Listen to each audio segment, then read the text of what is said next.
अगर आप भी बहुत परेशान हो चुके हैं कॉमेडी साउंड्स या और भी साउंड से, हॉरर साउंड उसको डाउनलोड नहीं कर पा रहे हैं, आपको मिल ही नहीं रहा है, तो गाइस आप बहुत अच्छी वीडियो पे आए हैं।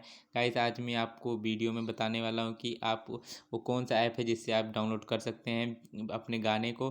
गाइस उसके लिए आपको ना प्ले स्टोर या ऐप स्टोर को ओपन करना। ओपन करने के बाद गाइस आपको सर्च करना है निजीरिया कॉमेडी साउंड इफेक्ट। वहाँ से आपको इंस्टॉल कर लेना है। जैसे मैंने इंस्टॉल कर रखा तो मैं इसे ओपन कर लेता हूँ।